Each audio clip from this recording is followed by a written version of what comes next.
మొదటి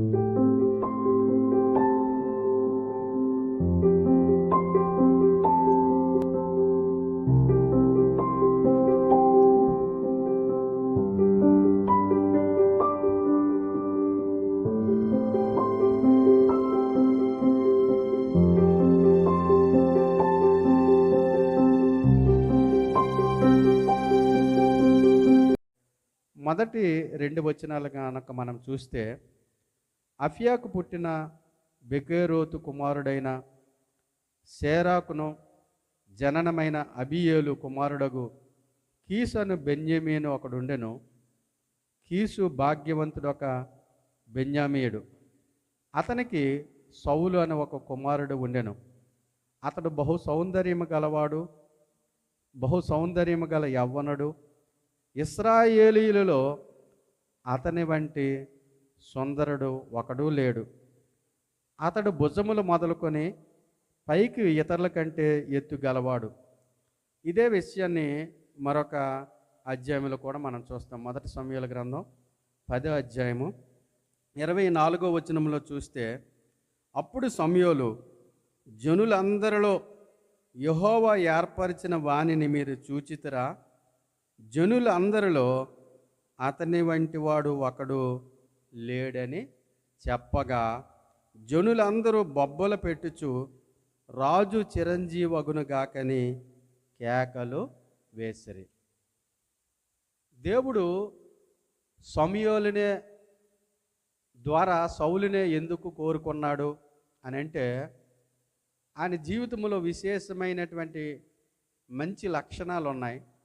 వాటిలో మొదటిది, సౌలు అందరికంటే, అక్కడ ఉన్నటువంటి ఇశ్రాయేలు అందరికంటే సౌందర్యవంతుడు, వారందరికంటే మరి ఎత్తు కలవాడు, యవ్వనుడు, బహు భాగ్యవంతుడని వాక్యం మనం చదువుతూ ఉన్నాం. కానీ దేవుడు పై రూపాన్ని చూసి లక్ష్యపెట్టే దేవుడు కాదు. అంతరంగములో సౌందర్యాన్ని కోరే దేవుడు మన దేవుడు.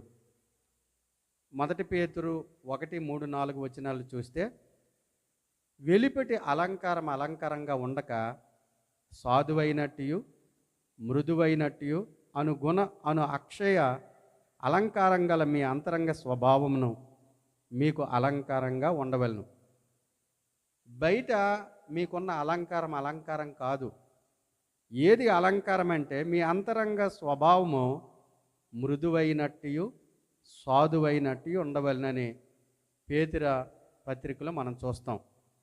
అది దేవునికి మిగుల విలువ కలిగినదని అక్కడ వాక్య భాగంలో మనం చూస్తాం. కనుక ఈ సౌలుకు ఉన్నటువంటి ఆధిక్యత ఏంటి? ఇశ్రాయేలు ప్రజల్లో అనేక మంది ఉన్నారు కదా, సౌలునే దేవుడు ఎందుకు కోరుకున్నాడు? ఆయనకున్న గొప్పతనం ఏంటి? ఆయనకున్నటువంటి మంచి లక్షణాలు ఏంటి అని మనం ఆలోచించేస్తే, ప్రారంభంలోనే అందరికంటే సౌందర్యం కలిగిన వాడు, అందరికంటే ఎత్తు కలవాడు, యవ్వనుడు, భాగ్యవంతుడని సౌలుని గురించి పరిచయం చేస్తూ ఈ మాటలు మనం చూస్తాం. అయితే ఈ మాట ద్వారా మనము ఏమని అర్థం చేసుకోవాలంటే, అందరిలో అతని వంటి వాడు ఎవడు కూడా లేడని మనం చూస్తాం. అతని వంటి వాడు ఎవడూ లేడు. ఉంటే సౌలే ఉండాలి, లేకపోతే ఇంకా ఆయన ప్లేసుల్లో ఆయన స్థానంలో ఇంకొకరిని మనం చూడలేం. అలాంటి ఆధిక్యతలు ఉన్నాయి సౌల్లో.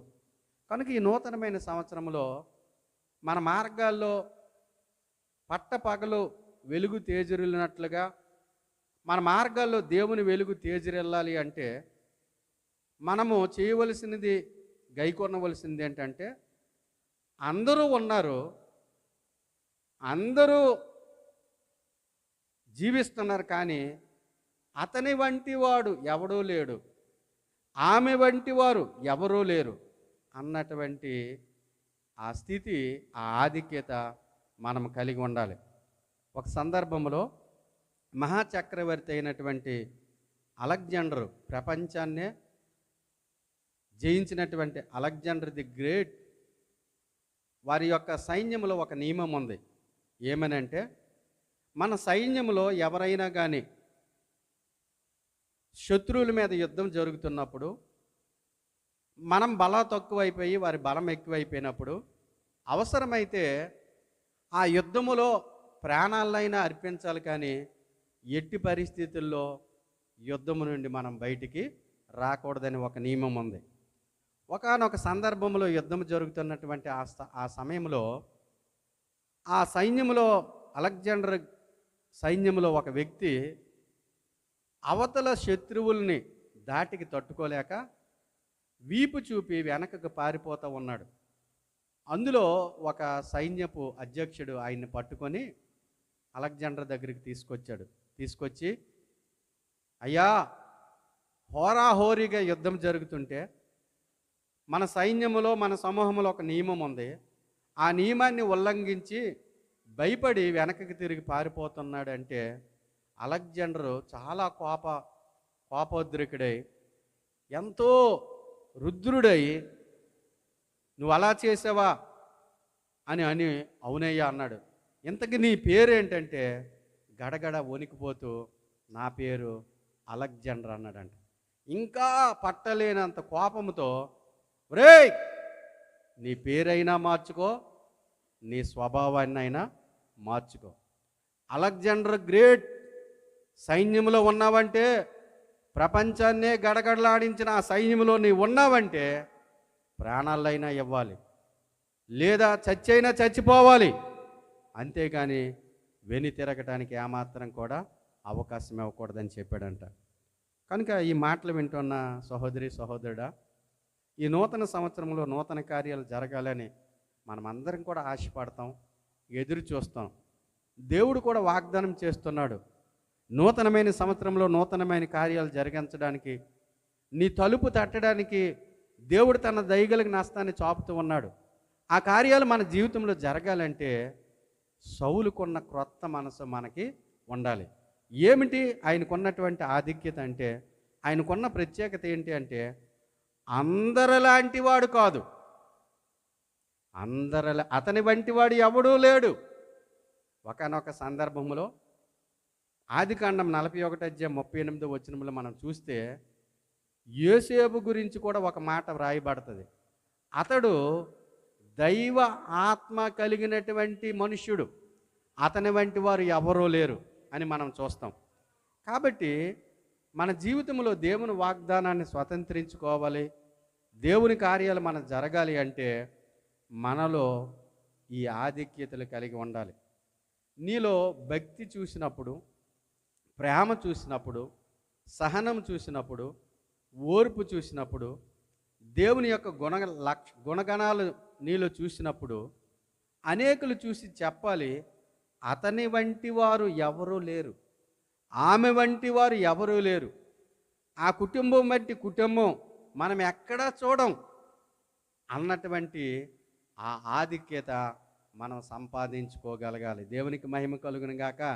కనుక సౌలు రాజు యొక్క పరిచయ వాక్కులు ఎలా ఉన్నాయంటే, ఆయన ఎలాంటి వాడు అంటే, ఆయన అందరికంటే సుందరుడు, అందరికంటే ఎత్తుగలవాడు, యవ్వనుడు, భాగ్యవంతుడు అన్నటువంటి ఆధిక్యతలు తనకున్నాయి, ప్రత్యేకతలు ఉన్నాయి. మరి మన జీవితంలో దేవుడు చూసినప్పుడు, దేవుడు తన వాగ్దానం మన జీవితంలో నెరవేర్చడానికి ఇష్టపడుతున్నప్పుడు ఇలాంటి ప్రత్యేకతలు మనం కలిగి ఉండాలి. వారు ప్రేమకి ఎవరూ సాటిరారు, అందరిలాంటి వారు కాదు, వాళ్ళు అందరిలాంటి వాడు కాదు. ఏదైనా ఒక మాట ఇస్తే కీర్తన 15లో మనం చెప్పబడినట్లుగా, అతడు ప్రమాణం చేయగా నష్టము కలిగినను మాట తప్పడు. దేవుని నమ్మిన ప్రజలు అవునంటే అవును, కాదంటే కాదు. వారిలో భేదాభిప్రాయాలు ఉండవు. అవసరమైతే ప్రాణం ఇవ్వటానికైనా వారు సిద్ధపడతారు, కానీ ఏ విషయంలో వెనకకపోరు. ఆమె వంటి వారు, ఆయన వంటి వారు ఎవరూ లేరన్నటువంటి ఆధిక్యత మనం కలిగి ఉండాలి. అది మొదటిది సమూయేలు రాజు సౌలు రాజు గురించి. రెండోదిగా మనం చూస్తే ఈ యొక్క సౌలు ఇశ్రాయేలు ప్రజలకి మొట్టమొదటిగా రాజు అవటానికి గల ఇంకొక ప్రత్యేకత ఏంటి, తనకున్న ఆధిక్యత ఏంటి అని మనం గమనిస్తే అదే మొదటి సమూయేలు 9 అధ్యాయము 3-4 వచనాలు కనుక మనం చదివితే 3-4 వచనాలు మనం చదివితే సౌలు తండ్రి అయిన కీషు యొక్క గార్ధబములు తప్పిపోగా కీసు తన కుమారుడైన సౌలుని పిలిచి, మన దాసుల్లో ఒకని తీసుకొని పోయి గార్ధబములను వెదకమని చెప్పెను. అతడు పోయి ఎఫ్రాయిమన్యము తిరిగి షాలేస దేశమును సంచరింపగా అవి కనబడలేదు. తరువాత వారు షయీలుము దేశమును దాటి సంచారం చేసిరు కానీ అవి కనబడకయుండెను. బెన్యామీను దేశము సంచరించి చూడగా అవి దొరకలేదు. బాగా వినాలి, చదివినప్పుడు మీరు బాగా వినాలి. ఏం తప్పిపోయి అంట? గార్ధబములు అంటే అదేదో వింత జంతువు కాదు, గాడిదలు. ఏం చెప్పండి? సౌలుకి తండ్రికి గాడిదలు ఉన్నాయంట. ఆ గాడిదలు తప్పిపోయి ఎటో వెళ్ళిపోయాయి. ఆ విషయం తెలుసుకున్నటువంటి తండ్రి కొడుక్కిని పిలిచి, ఒరే బాబు, మన గాడిదలు తప్పిపోయాయి కనుక నీవు మన పనివారిలో ఒకరిని తీసుకొని తప్పిపోయిన గాడిదలు నువ్వు తీసుకొని రాని మరి సౌలుకి తండ్రి చెప్పినప్పుడు సౌలేమన్నాడు, ఎంతమంది పనివారు ఉన్నారు కదా, మనం భాగ్యవంతులం కదా నాన్నగారు, నాకు ఈ పని చెప్తారేంటి, గాడిదలు వెతకమని పని అని అనలే.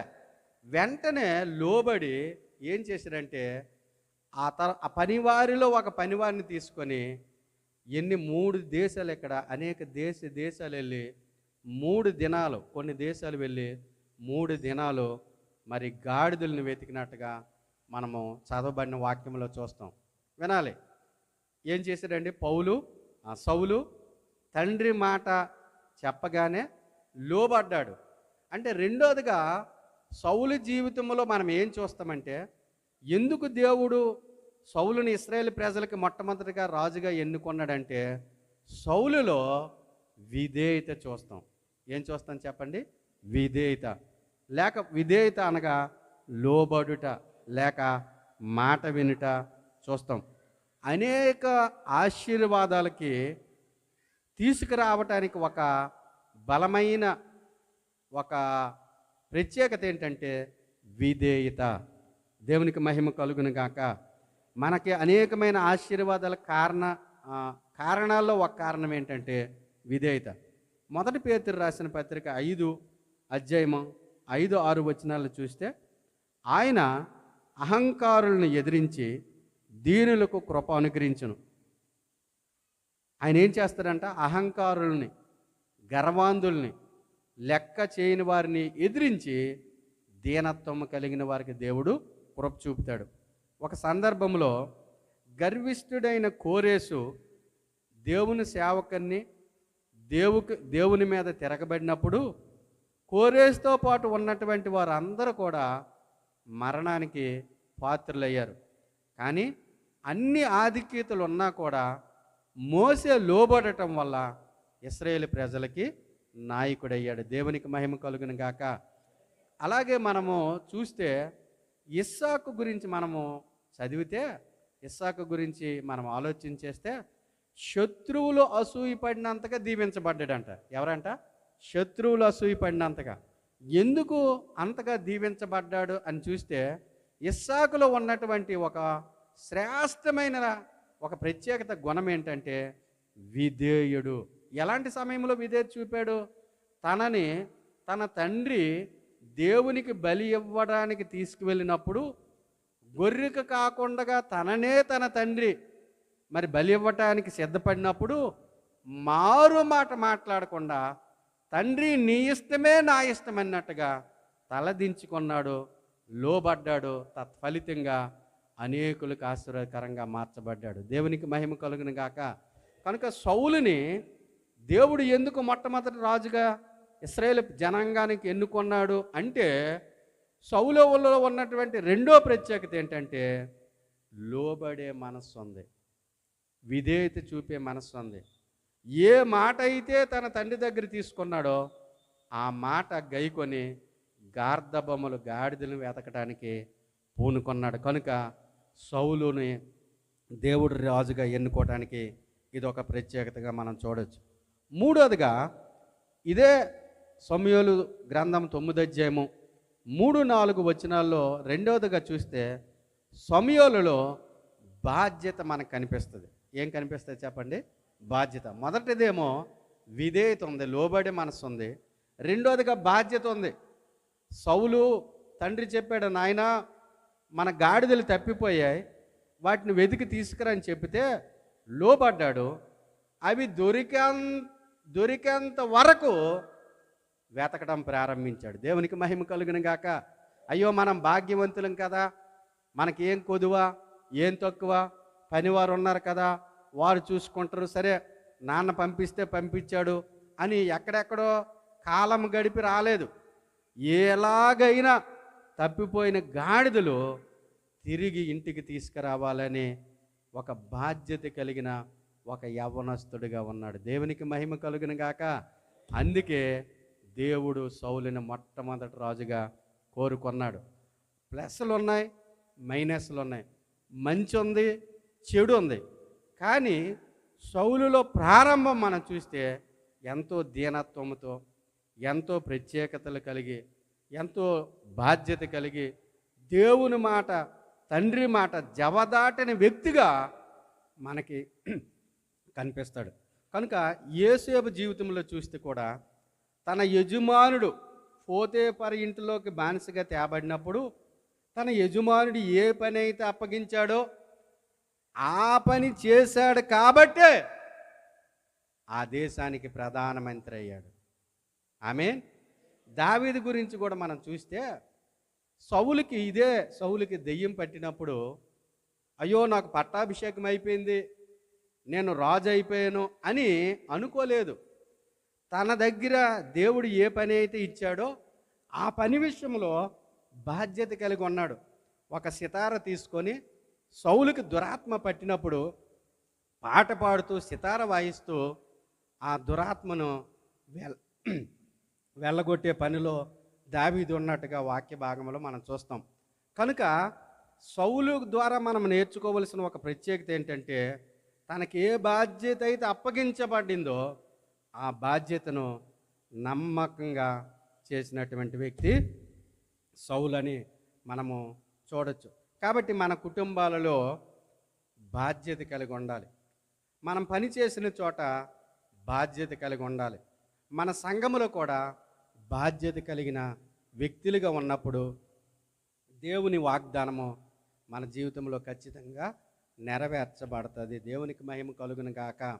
ఏదైనా మనకు ఒక బాధ్యత అప్పగించబడినప్పుడు అది మనకి గౌరవం తెచ్చేదా, గౌరవం తీసుకురానిదా, మన విలువ పెంచేదా, విలువ పెంచనిదా? ఉదాహరణకి ఇప్పుడు ఎవరైనా ప్రసంగం చేయండి అని మనకు ఒక బాధ్యత అప్పగిస్తే ఓ ప్రసంగమా అని ఎంతో ఉత్సాహంతో చేస్తాం.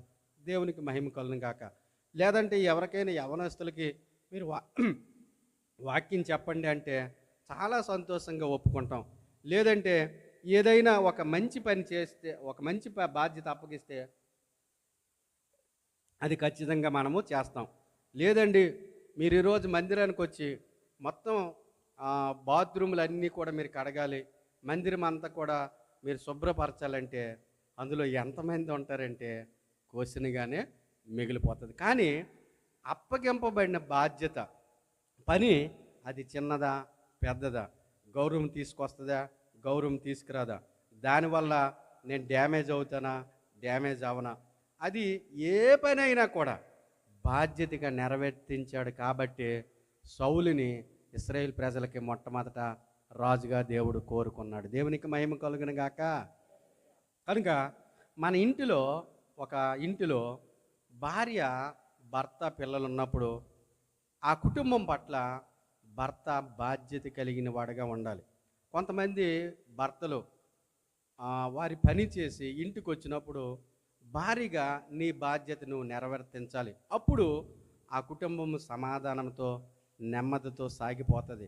భర్త పని చేసి కష్టపడి కుటుంబ పోషణ నిమిత్తమై తను ప్రయాసపడుతున్నప్పుడు ఇంటికొచ్చిన భర్తని నువ్వు సరైన రీతిలో నువ్వు గౌరవించకపోతే, సరైన రీతిలో నీ బాధ్యత నెరవేర్తించకపోతే ఆ కుటుంబంలో కలహాలు కొట్లాట్లు ఉంటాయనే సంగతి మనం గ్రహించాలి. బాధ్యత కలిగినటువంటి ఒక భార్య ఏం చేస్తుందంటే తన ఇంటి వారికి ఏ కొదువు కొరత లేకుండా తన ఇంటి వారిని బాగుగా చూసుకోవడానికి తన వంతుగా తను కృషి చేస్తుందని మనం గమనించవచ్చు. ఈ మనం సామెతలు 31 అధ్యాయంలో చూస్తే మరి దేవుని చేత భయభక్తులు కలిగిన స్త్రీ తన ఇంటిని ఏ విధంగా దిద్దుకుంటుందో, తన ఇంటిని ఏ విధంగా నిలబెడుతుందో, 10 మందిలో తన ఇంటి గౌరవాన్ని ఏ విధంగా కాపాడుతుందో మనము సామెతల్లో మనం చూస్తాం. కనుక ఒకవేళ భర్త అలా కుటుంబ నిమిత్తం కష్టపడినప్పుడు బాధ్యతగా భారీగా నీ బాధ్యతను నెరవేర్తించాలి. ఒకవేళ ఆ ఇంటిలో ఒక స్త్రీయే కుటుంబ పోషణ నిమిత్తం తన వంతుగా తను కష్టపడినప్పుడు భర్తగా నీ వంతుగా నువ్వు బాధ్యత కలిగి ఉండాలి. ఎక్కడ వండుతుందామె, ఏమి తీసుకొస్తుంది, ఏమేమి కొరతలు ఉన్నాయి, ఏమేమి కొదువులు ఉన్నాయి, నా వంతుకు నేనేం చేయాలి అని దృక్పథంతో స్పృహతో పని చేసినప్పుడు ఆ కుటుంబము ముందుకు సాగిపోతుంది. ఆమె వండుతుందిలే, ఆమె చేస్తుందిలే, ఆమె చూసుకుంటుందిలే అని నువ్వు టీవీగా పట్టనట్టుగా ఉంటే ఆ కుటుంబం ముందుకు సాగదని మనం గ్రహించాలి. చాలామంది తల్లిదండ్రులు కష్టపడి కుటుంబాన్ని పోషిస్తుంటే పిల్లలు బాధ్యత లేని వారికి ఉంటారు. వారు అరే మా అమ్మా నాన్నలు ఎంత కష్టపడుతున్నారో, ఎంత అవమానించబడుతున్నారో, రెక్కల ముక్కలు చేసుకొని ఎంతగా ప్రయాసపడుతున్నారని స్పృహ లేకుండా ఈ తిండి తిని ఏమీ పట్టినట్టుగా చాలా జలసాగా జబర్దస్తుగా తిరిగినటువంటి పిల్లలు చాలామంది లేకపోలేదు. కనుక కుటుంబంలో భార్య చేయవలసిన బాధ్యత భార్య చేయాలి, భర్త చేయవలసిన బాధ్యత భర్త చేయాలి, పిల్లలు చేయవలసిన పనులు పిల్లలు బాధ్యతయుతంగా చేయగలిగితే ఆ కుటుంబము ఎక్కడ కూడా ఆగిపోకుండా సాగిపోవటానికే దేవుడు తన దయగలిగిన హస్తాన్ని చాపుతాడు. ఆమేన్. కనుక ఈ సౌలు ఎలాంటి వాడంటే బాధ్యత కలిగిన వాడు. ఈ మాటలు వింటున్న నువ్వు బాధ్యత కలిగిన ఒక వ్యక్తివేనా? బాధ్యత కలిగిన కుమారుడివేనా? బాధ్యత కలిగిన కుమార్తెవేనా? బాధ్యత కలిగిన భర్తవేనా? బాధ్యత కలిగిన భార్యవేనా? ఒకవేళ నువ్వు అలా ఉంటే నీ కుటుంబంలో ఎందుకు కలహాలు వస్తాయి? అలా ఉంటే నీ కుటుంబంలో ఎందుకు చింత వస్తుంది?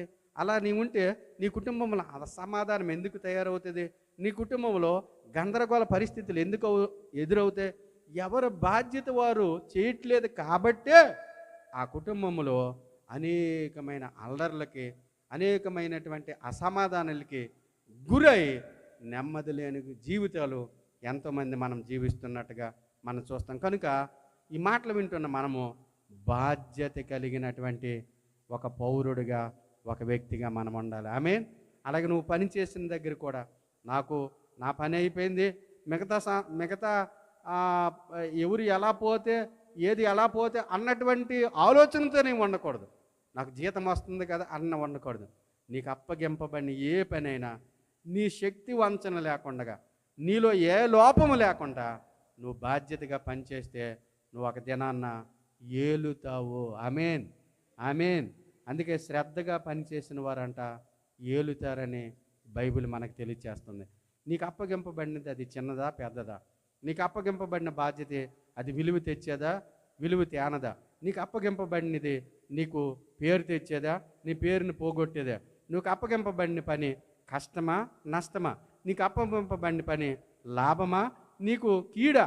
ఆలోచించకుండా ఇది నాకు అప్పగింపబడిన పని అని ఎంచి ఎవరైతే బాధ్యతగా ఉంటారో వారి జీవితంలో నిజంగా ఏలే పరిస్థితి నా దేవుడు తీసుకొస్తాడు. ఆమేన్.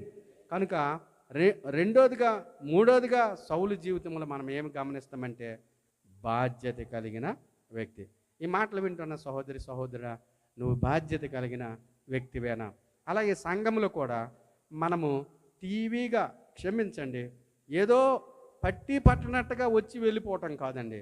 ఆ సంఘం ఎలా నడుస్తుంది, ఆ సంఘంలో ఉన్న కొరతలేంటి, ఆ సంఘానికి నేనేం చేయగలను, నా నా నా వంతుగా నేను ఏం సహాయం చేయగలను, నా వంతుగా నేను శరీరంగా సహాయం చేయగలనా, ఆర్థికంగా సహాయం చేయగలనా, ఆత్మీయంగా సహాయం చేయగలనా, నా వంతుగా నేను ఏం చేస్తే ఆ సంఘం క్షేమాభివృద్ధి చెందుతుంది అన్నటువంటి స్పృహ మనకు ఉన్నప్పుడు ఖచ్చితంగా నా దేవుడు నిన్ను చూసి ఒక దినాన్న ఆశీర్వదిస్తాడు. దేవునికి మహిమ కలుగును గాక.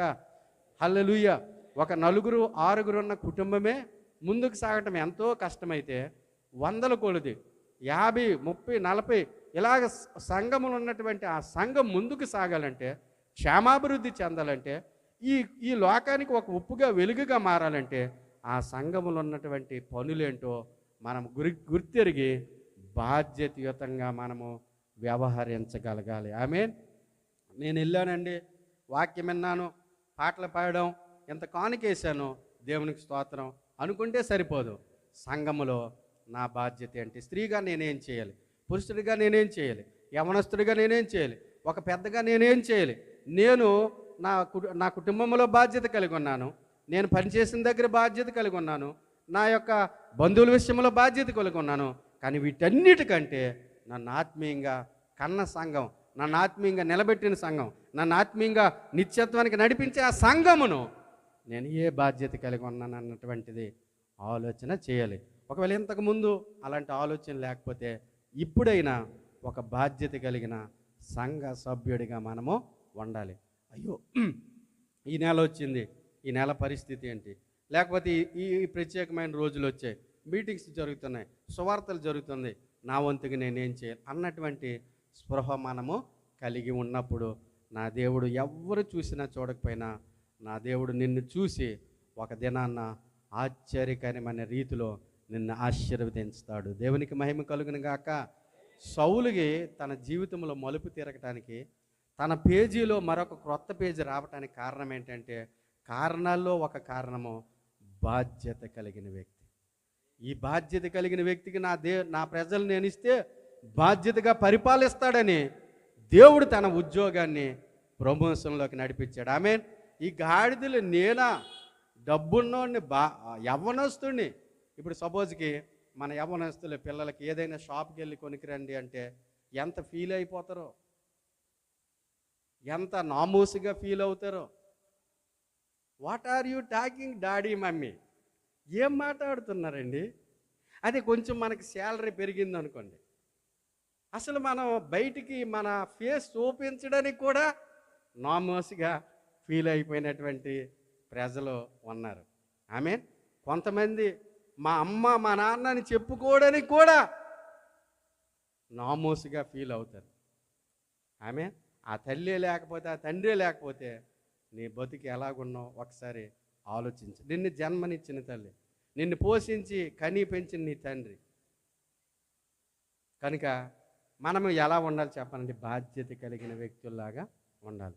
నిజంగా సంఘంలో ఎంత ఆహ్లాదకరమైన వాతావరణంలో మనం కూర్చోగలుగుతున్నామంటే, ఆహ్లాదకరంగా వాక్యం వింటున్నామంటే, అనేక సంగతులు దేవుని ద్వారా వింటున్నామంటే దీని వెనకాల ఎంత ప్రయాసం ఉంది. అఫ్కోర్స్ మనకి చిన్నగా కనిపించవచ్చు, కానీ దీని వెనకాల ఎంత ప్రయాసం ఉంది.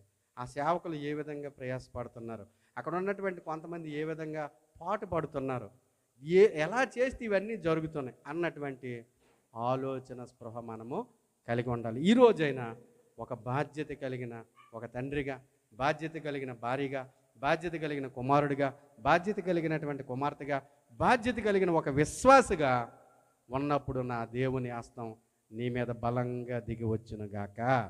కనుక సమూయేలుని దేవుడు రాజుగా ఎందుకు ఎన్నుకున్నాడు? ఆయనలో ఉన్న ప్రత్యేకత ఏంటంటే, అతని వంటి వారు ఎవ్వరు లేరు. ఎంత అద్భుతమైన మాట అండి. నిన్ను గురించి సాక్ష్యం రావాలి, నన్ను గురించి సాక్ష్యం రావాలి. అతని వంటి వారు ఎవ్వరూ లేరండి గల్లీలో. ఈ సురారం అంతా తిరగండి, ఆ కుటుంబం లాంటి కుటుంబం మీరు చూడనే చూడరు. అబ్బా, ఏ టెక్కు చదివావురా నువ్వు? ఏ టెక్కు చదివితే ఎందుకు? అందుకే ఒక సామెత ఉంది, సంస్కారం లేని, చదువుండి సంస్కారం లేకపోతే ఎన్నున్నా. అందుకే సామెతల గ్రంథకర్త అంటాడు, వివేకము లేని సుందర స్త్రీ పంది ముక్కునున్న కమ్మి. సుందరంగా ఉంది, కానీ ఏం ప్రయోజనం? ఆమెకేమి లేదట, వివేకం లేదు. దేవునికి మహిమ కలుగును గాక. హల్లెలూయా, హల్లెలూయా. రెండోదిగా ఆయన ఏం చెప్పండి? బాధ్యత కలిగిన వ్యక్తి. చాలామంది తల్లిదండ్రులు పిల్లలు చూస్తే చాలా మురిసిపోతారు, మంచిదే, కానీ నిజంగా ఆ ఆనందం వారిలో ఉంచుతున్నారా? మా అబ్బాయి చాలా అందగోడండి, మంచి చదువు చదివాడు, మంచి జాబ్ అండి. తల్లిదండ్రులు ఎంత మురిసిపోతాడో. ఏదైనా ఒక మాట వినమంటే మాట వ్యతిరేకించినటువంటి పిల్లలు ఎంతోమంది ఉన్నారు. అలానే అందరూ కాదు. ఆమేన్, దేవునికి స్తోత్రం. మా బాబు ఉన్నాడండి, చాలా పెద్ద అయ్యాడు, చాలా హైట్ అండి, కండలు ఉంటాయి. మా అమ్మాయి అండి, అబ్బో, కానీ ఎవ్వరి మాట ఏందండి. పేరుకి మాత్రం పాప చాలా అందంగా, బ్యూటిఫుల్, వెరీ బ్యూటిఫుల్. బాబు చాలా హ్యాండ్సమ్. కనుక బాధ్యత కలిగిన, చెప్పండి ఎవరట?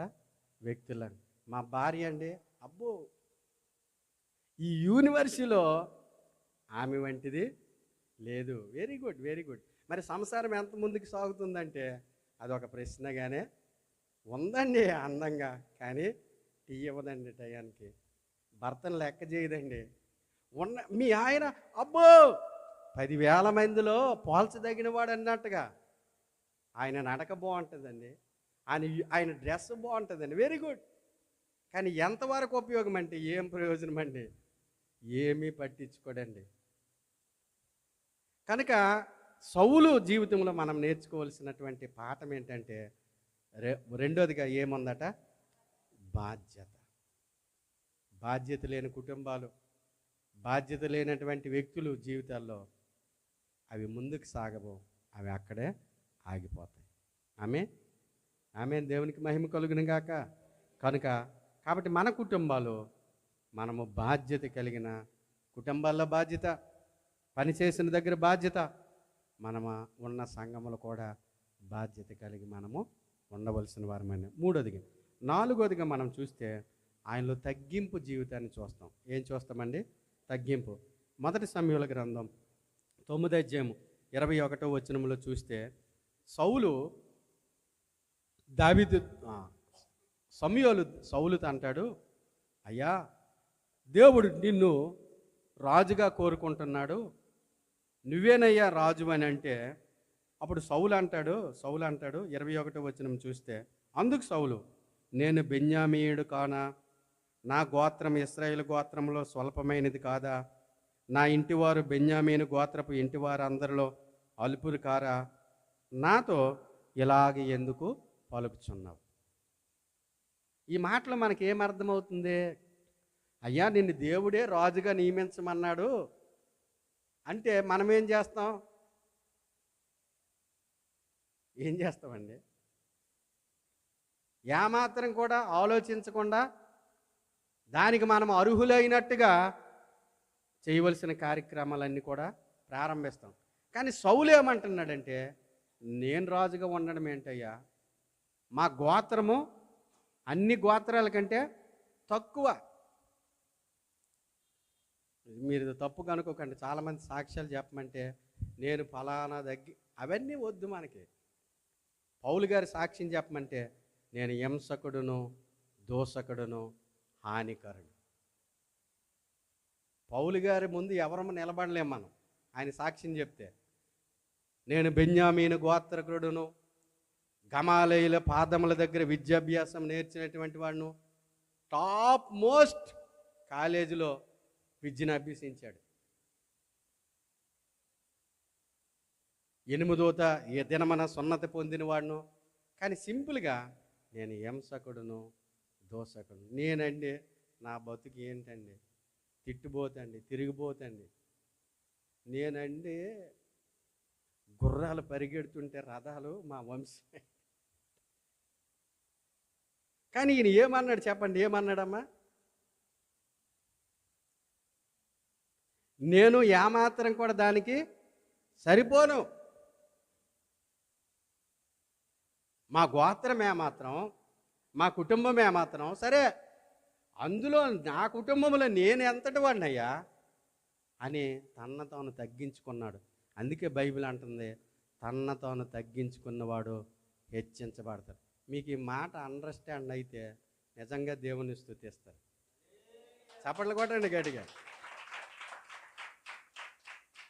ఇంకా మనం చూస్తే అదే సమూయేలు 10వ అధ్యాయము 10వ వచనంలో చూస్తే మొదటి సమూయేలు 10వ అధ్యాయం 14 నుంచి 16 వచనాలు కనుక చూస్తే, సౌలు యొద్దకు పినతండ్రి అతన్ని పిలిచి వారిని చూచి, మీరిద్దరు ఎక్కడికి పోతారని అడుగ్గా అతడు గార్ధబొమ్మలను వెతికితిమి అని కనబడకపోగా సమూయేలు వద్దకు పోతామని చెప్పినప్పుడు, సౌలు పినతండ్రి సమూయేలు నీతో చెప్పిన సంగతి నాతో చెప్పమని అతనితో అనగా, సౌలు గార్ధబొమ్మలు దొరికినవని అతడు చెప్పినవని అతని పినతండ్రితో అనిని కానీ రాజ్యమును గురించి సమూయేలు చెప్పిన మాటను తెలపలేదు. ఏం చెప్పాడమ్మా ఆయన? వాళ్ళ పినతండ్రి వచ్చి దారిలో కనబడి, ఒరే సౌలు, నువ్వు మీ ఇద్దరు ఎక్కడికి వెళ్ళిపోయారు పనివాడు నువ్వంటే, నాన్న మన గాడిదలు పోతే నాన్న తీసుకురమ్మన్నాడు, వాటి కోసం వెళ్ళాము, మధ్యలో ఒక దైవజనుడు ఉంటే ఆయన కలిశాము అని చెప్పాడు. కానీ ఇదిగో నేను రాజుని కాబోతున్నానట నాన్న పినతండ్రి అని హెచ్చులకు పోలే. ఓ డప్పు సిరిగిపోయినంతగా కొట్టుకోలే. మనకి ఏదైనా ఒక పోస్ట్ వచ్చింది అనుకో, నువ్వు పని చేస్తున్న పనిలో దగ్గర కొంచెం కాస్త పోస్ట్ పెంచారనుకో, మన నడక ఎలా ఉంటుంది, మన చూపు ఎలా ఉంటుంది, మన ప్రవర్తన ఎలా ఉంటుంది? అక్క అక్క అక్క తమ్ముడు యునో అంటాం, ఐఎమ్ బిజీ, ఎలా మన ప్రవర్తన ఉంటుంది చూడండి. కానీ సౌలు మాత్రం ఎలా దాచుకుంటున్నాడు చూడండి. నాకేముంది, ఏం లేదు. నువ్వు బాగా పాట పాడుతావంట, అసలు నువ్వు పాట పాడితే మొన్న పడిపోయారట అంటే, అప్పుడు నువ్వు చూసావేంటో కానీ అప్పుడు చూసావా నువ్వు మొత్తం సికింద్రాబాద్ అంతా పడితే, నువ్వు ఏది ప్రార్థన చేస్తే మొత్తం అంతా తలకిందలు అయిపోతుందట, నిజమేనా? ఇప్పుడు కాదు అని ఇంకా చరిత్రలోకి తీసుకెళ్తాం. ఏదో మనకు ఉందనుకో మనం ఆగుదామా? కానీ పౌలు గారు అంటాడు, నాదేముందండి. అవును పౌలు, నువ్వు ఏదైనా ప్రసంగం చేస్తే ఎలాంటి వ్యక్తి అయినా మారిపోతాడట అంటే, అంత దేవుని కృప అండి, దేవుని దయండి, నాదేముందండి. నువ్వు బాగా చదువుకున్నావంట, మంచి ఉద్యోగం చేస్తా, అసలు నీలాగా ఎవరు ఆ కంపెనీలు చేయరంట, మరి ఏమనుకున్నావు? కానీ సౌలు ఏమంటున్నాడంటే చెప్పండి, వాళ్ళ నాన్నతో ఏమన్నాడు పినతండ్రితో? ఆ సమూయేలు ఏదైతే రాజుగా దేవుడు నిన్ను అభిషేకిస్తున్నాడని చెప్పాడో ఆ మాట ఒక్కటి కూడా చెప్పలేదు. దేవునికి మహిమ కలుగును గాక. మనకి ఏదైనా ఒక మంచి ఉద్యోగము, మంచి విషయంలో మనకి ఏదైనా ఒక శుభవార్త తెలిస్తే ఆగుతామా? కానీ సౌలు తనను తాను తగ్గించుకున్నట్టుగా చూస్తాం. ఇంకా చూస్తే అదే సమూయేలు గ్రంథం 15వ అధ్యాయము, సమూయేలు గ్రంథం 15వ అధ్యాయము 17వ వచనం కనుక మనం చూస్తే దేవుడు అంటున్నాడు, అనగా సౌలు చెప్పమని. అందుకు సమూయేలు అంటున్నాడు, నీ దృష్టికి నీవు అల్పుడిగా ఉన్నప్పుడు ఇశ్రాయేలు గోత్రములో శిరస్సు వైతివి, యెహోవా నిన్ను ఇశ్రాయేలు మీద రాజుగా అభిషేకించి. సౌలు ఎలాగ ఉన్నాడంట? అల్పుడిగా ఉన్నాడు. గోత్రములన్నిటికంటే తక్కువ, పెద్ద లెక్కలు వేసుకునేవారు కాదు. ఆ చుట్టాల్లో మన కుటుంబం ఎవరు లెక్కలు వేసుకునేవారు కాదు. సరే లెక్కలు వేసుకున్న ఆ కుటుంబంలో ఎవరు పట్టించుకునేవారు లేరు. కానీ అలాంటి సౌలుని తగ్గించుకోవడం వల్ల దేవుడు తన స్థాయిని హెచ్చించాడు. దేవునికి మహిమ కలుగును గాక. గడి చెప్తాం హల్లెలూయా, హల్లెలూయా. కనుక సౌలులో ఉన్నటువంటి 4వ ప్రత్యేకత ఏంటంటే, ఆయనలో తగ్గింపు ఉంది కాబట్టి తను హెచ్చించబడ్డాడు. 5వదిగా మనం గమనిస్తే సౌలుకి క్రొత్త మనసు వచ్చిందట. ఏ మనసు చెప్పండి? క్రొత్త మనసు. ఇదే సమూయేలు గ్రంథం 10వ అధ్యాయము, సమూయేలు గ్రంథం 10వ అధ్యాయము మరి 6 నుంచి 9 వచనాలు చూస్తే, యెహోవా ఆత్మ నీ మీదకి బలంగా దిగివచ్చును, నీవు వారితో కూడా ప్రకటన చేయుచుండగా నీకు క్రొత్త మనస్సు వచ్చును. దేవుడు నీకు తోడుగా ఉండును కనుక ఈ సూచనలు నీకు సంభవించిన తర్వాత నీకు మంచినిది తోచిన వారిని చేయము. నాకంటికే ముందు నీవు గిల్గాలుకు వెళ్ళగా దహన బలులను సమాధాన బలులను అర్పించుటకై నేను నీ యొద్దకు దిగివచ్చును. నేను నీ యొద్దకు వచ్చి నీవు చేయవలసింది నీకు తెలియజేయ వరకు 7 దినముల పాటు నీవు అచ్చటినే నిలవలను. అతడు సమయోల వద్ద నుండి వెళ్ళిపోవుటకై తిరగగా దేవుడు అతనికి క్రొత్త మనస్సు అనుగ్రహించాడు. ఏ మనసు అట? అంటే ఇంతకుముందు ఏ మనసు ఉంది? అంతే కదా.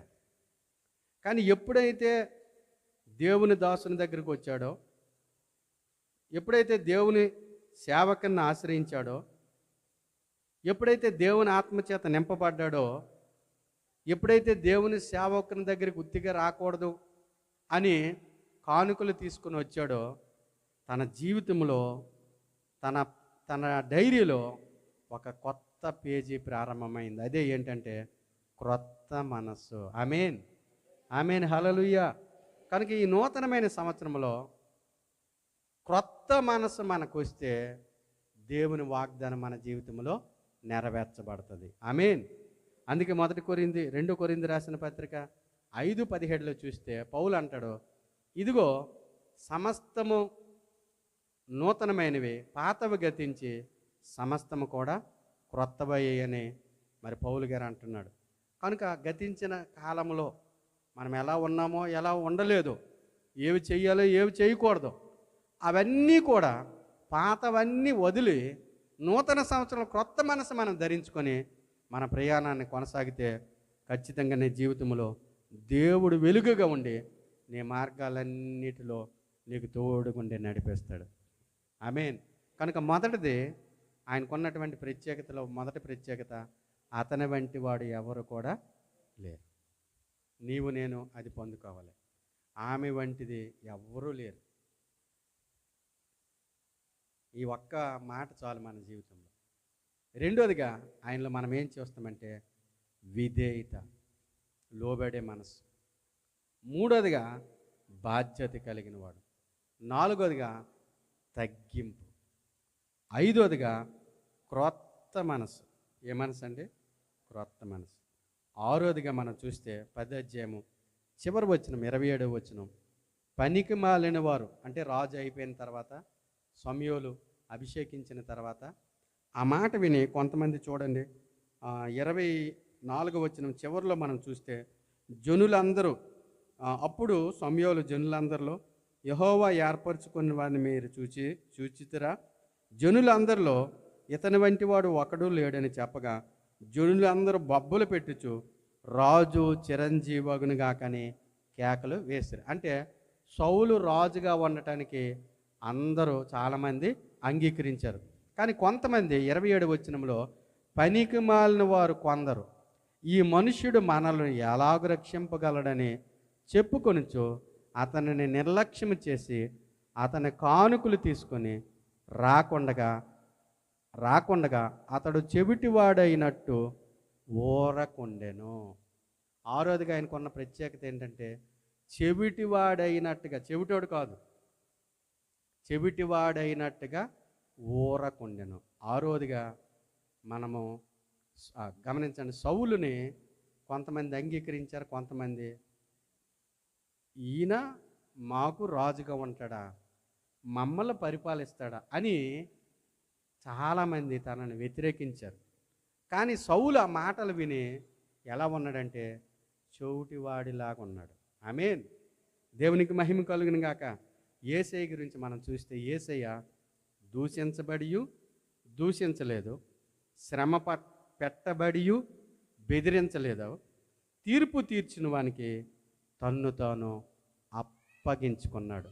మన జీవితంలో కొన్నిసార్లు చెవులుండి విననవారిగా ఉండాలి, చెవిటోళ్ళలాగా ఉండాలి, నోరుండి మాటలు రానివారిగా ఉండాలి, కళ్ళుండి గుడ్డివారిగా ఉండాలి. కొన్నిసార్లు మూగవాడిగా లేనివాడిగా ఉండాలి. కానీ మనకి అవకాశం వస్తే చాలు కాళ్ళు ఎగరేసిన నీ అంతు చూస్తా, నీ తడాక చూస్తా, నేనేంటో చూపిస్తా, నువ్వు రేపు రా. కానీ సౌలు ఎలా ఉన్నాడంట? ఎవరు ఆయన్ని రాజుగా ఎన్నుకున్నాడు? అమ్మ సారీ సీరియస్, రాజుగా ఎవరు ఎన్నుకున్నాడు? అయ్యో, సౌలుని రాజుగా ఎవరు ఎన్నుకున్నారండి? మరి పొద్దుగాల నుంచి ఎంతో శాస్త్రవేత్తలాగా ఏదో ఆకాశంలోకి రాకెట్ పంపించాడు. చైనాలో ఏదో వైరస్ వచ్చిందట, అది ఎలా వచ్చిందని కనిపెట్టినట్టుగా. మరి ఇట్ట చూసి ఏమడిగిందంటే ఏం చెప్పరా? ఎవరిని సౌలు ఎన్నుకున్నారు? చూసారా? ఎవరు ఎన్నుకున్నారండి? దేవుడే. ఎవరట? ఇప్పుడు హైకమాండ్ మనకి పలానా పోస్ట్ పలానా వ్యక్తికి ఇవ్వండి అని చెప్తే ఇంకా వేరే మధ్యలో ఉన్న వాళ్ళు మాట్లాడడానికి వస్తుందా? చెప్పండి. ఇప్పుడు పాస్టర్ గారే పలానా వ్యక్తికి వాక్యం చెప్పమంటే వేరే అందరూ కూడా పాస్టర్ గారు చెప్పమని మేము చేసేది ఏముంది? ఆమె తర్వాత దేవుడే సౌలుని రాజుగా ఎన్నుకున్నాడు. ఎన్నుకోమని చెప్పాడు. దేవుడు నాయకత్వాన్ని ఎవరు వ్యతిరేకిస్తున్నారు అంటే సౌలుని వ్యతిరేకిస్తున్నారంటే అర్థం ఏంటి? దేవుణ్ణే, అంతే కదా. దేవుడిని సౌలుని ఎవరు అపాయింట్మెంట్ చేశారు? చెప్పండి అమ్మా, ఎవరు? బాబు చెప్పాలి, ఎవరు? దేవుడు. నేను ఎక్కువ మర్మాలు చెప్పట్లేదు, నాకు తెలిసిందే ఈ మర్మం. వినండి, ఎవరు? దేవుడు చెప్పినప్పుడు కొంతమంది ఏమన్నారు? నీవు మమ్మల్ని పరిపాలిస్తావా అని వ్యతిరేకించారు. కానీ సౌలు ఎలా ఉన్నాడంట? చెవిటివాడైనట్టు. అందుకే బైబిల్ చెప్తుంది, మత్తయి 5:11-12 చూస్తే, జనులు మిమ్మల్ని నిందించి అవమానించి మీ మీద చెడ్డ మాటలు పలుకున్నప్పుడల్లా మీరు సంతోషించి గంతులు వేయండి అని చెప్పింది. కానీ దానికి రివర్స్ ఏంటంటే, జనులు మనల్ని ఎవరైనా ఏదైనా అంటే మనం కృంగిపోతాం, నీరసించిపోతాం, ఎక్కువ మాట్లాడితే చర్చికి రామ్మా. ఇది మన స్పెషల్. ఇది లేకపోతే వారికి ప్రైజ్లాడు చెప్పం, లేకపోతే మామూలుగా ఉంటే వాడిని గుద్దటం, వీడిని గుద్దటం, ఆమె జట్ట పట్టుకొని లాగటం. ఏ అక్క బాగున్నావా, ఏ తమ్ముడు ఎలా ఉన్నావు అని అంటాం. అది ఎవరైనా ఏదో అన్నారు అనుకో, నన్నే అంటారు, నన్నే అంటారు, నన్నే అంటారు, కుషించి కుమిలిపోయి బస్ స్టాండ్లో 4 రోడ్లు కాడ డబ్బులు పోయి చోటు దివాలుగా కరెంటు కొట్టినటువంటి గబ్బిలు ఏలబడినట్టుగా. ఏం తమ్ముడు అంతా పోయి, ఏమ్రా నిన్న బాగా ఉన్నావు, జోబు చెయ్యేసుకొని టక్కేసుకొని టిక్కేసుకొని వచ్చావు. ఏమోలే అన్న, అది ఆ రోజు. కనుక మనం ఎలా ఉండాలంట? వినాలి, ఎలా ఉండాలంట? చెవుటోళ్ళలాగా ఉండాలి. కొన్నిసార్లు నీ ముందర ఎంతమంది నిన్ను తిట్టినా, ఎంతమంది నిన్ను అవమానించినా, పనికిమాలోడు, పనికిమాలదాయి, ఎందుకు పనికిరారు, ఏం పాడావే పాట, దౌర్భాగ్యురాలా, ఏం వంట చేసావు, అసలు నీకు వంట వచ్చినా, అసలు నువ్వు మనిషివేనా అని ఎంతమంది నిన్ను నిష్కారణంగా అవమానించినా నీవు సంతోషించి గంతులు వేయాలి. అప్పుడు నీ ఫలం పరలోకంలో గొప్పదవుతుంది. మీకు అర్థమైతే దేవుని స్తుతిస్తారు. కనుక కొన్నిసార్లు మనల్ని ముందుకు సాగకుండా సాతాను వేసినటువంటి ఒక గోలిలో పెద్ద గోలి ఏదంటే చెప్పండి, నిరాశ పరచడం. ఒక 10 మంది కూడుకుంటాట, అందులో 7 మంది నిమిషానికి ఏదో ఒక నిరాశ. ఒక 10 మంది కూడుకున్నారు అనుకో, నీదేంద్రా అంటే ఏందన్నా అని ఒకడు, నీదేందమ్మంటే పెళ్లి చేసుకున్న కానీ మా ఆయన బంగారం కానీ ఏమో, నీదేదేమంటే ఇల్లు పెద్దదే కానీ ఏమో, అంటే ఏదో ఒక నిరాశ. ఆమేన్. సాతాను వేసిన పెద్ద పన్నాగం ఇది. కనుక సౌలు ఏమన్నాడు చెప్పండి? ఒకవేళ వాళ్ళ మాటలు పట్టుకొని నిజంగా నేను రాజును కాదంట, నాకు పరిపాలన రాదంట, నాకు యుద్ధంలో నైపుణ్యత లేదంట అని అలాగా నిరాశ పడిపోయి ఉంటే రాజు అయ్యేవాడా? చెప్పండి. కనుక జనులు మిమ్మల్ని నిష్కారణంగా నిందించి అవమానించి చెడ్డ మాటలు మీ మీద పలుకున్నప్పుడల్లా మీరెవరట? ధన్యులు. బైబిల్ ఏం చెప్తుంది చెప్పండి? అంతేగాని అక్క బూర్లు వండినప్పుడు నువ్వు బూర్లు వండితే అది పెద్ద విషయం కాదు. అక్క నీకు బిర్యానీ వండినప్పుడు నువ్వు బిర్యానీ వండితే అది పెద్ద విశేషం కాదు. ఆమె డబ్బులు ఇస్తే నువ్వు డబ్బులు ఇవ్వటం పెద్ద విషయం కాదు. నిన్ను గొంత తీసి గోతి పెట్టాలనుకున్నప్పుడు పిలిచి భోజనం పెట్టాలి. అది అవునండి. అప్పుడు నీ ఫలం అధికమవుతుంది. దేవునికి స్తోత్రం. నీకు కప్పి మొత్తం గొంతంతా కప్పి మొత్తం నేను కప్పి నీ పని అయిపోయింది అన్నా కూడా ఆకాశం మందు ఉన్న దేవుడు నిన్ను చూసి మట్టిలో నుంచి నేను లేపగలడానికి సమర్థుడు. దేవునికి మహిమ కలుగును గాక. కనుక కొన్నిసార్లు మనం ఎలా ఉండాలంటే, కళ్ళు ఉన్నాయి కండి, నేను గుడ్డోడినండి, నాకేమి కనబడదు, నేను మోగోడినండి, ఏమిరా నువ్వు మాట్లాడో అని మీదకు వచ్చిన ఒక్క మాట ఆడకూడదు. నీలో ఉన్నవాడు లోకంలో ఉన్నవాడి కంటే గొప్పవాడు. దేవునికి స్తోత్రం. దేవుడు తలచుకుంటే 180,000 సైన్య సమూహాన్ని నీ కొరకు దించగలడు. ఆమేన్. ఒక దూత ఈజ్ ఈక్వల్ టు ఎంత తెలుసా? 185,000 మంది అట. నీ చుట్టూ కాపలు ఉన్నారు. నువ్వెందుకు భయపడిపోతావు? నువ్వెందుకు నీరసించిపోతావు? నువ్వెందుకు కుమిలిపోతావు? నువ్వెందుకు భయపడిపోతావు, ఆందోళన చెందుతావు? దేవుని యందు భయభక్తులు కలిగిన వారి చుట్టూ నువ్వు హాయిగా నిద్రపోవచ్చు. నీ చుట్టూ ఏ సీఎం కొండరు అంత బెటాలియన్, నీ చుట్టూ బెటాలియన్ ఉంటుంది. ఆమేన్.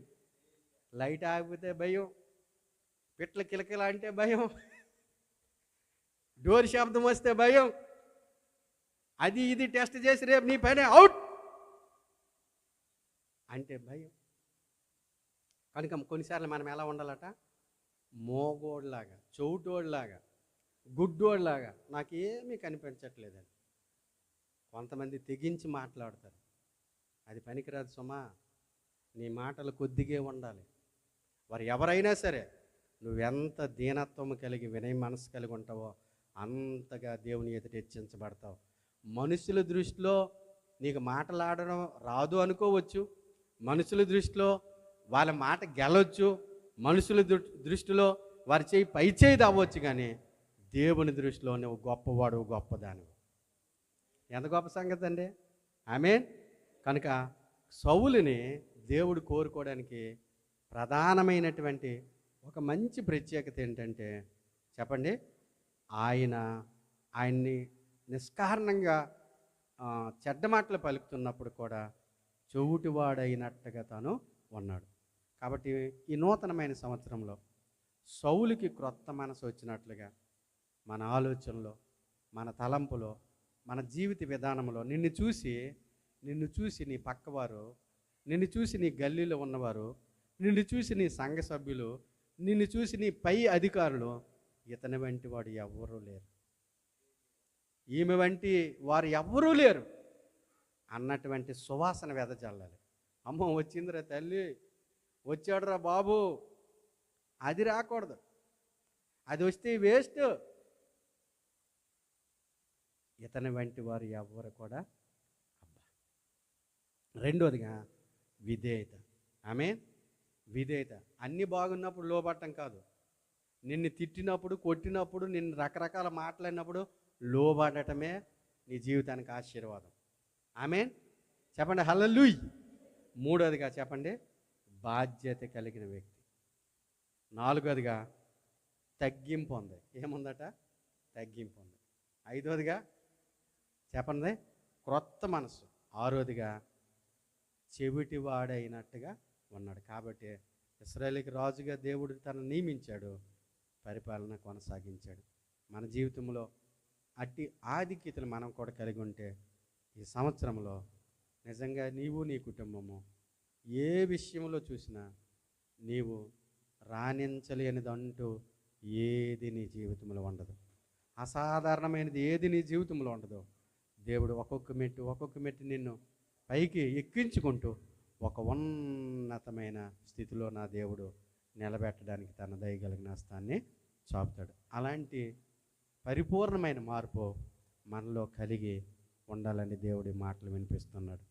అటు రీతిగా మనందరము నడుచుకుందాము గాక.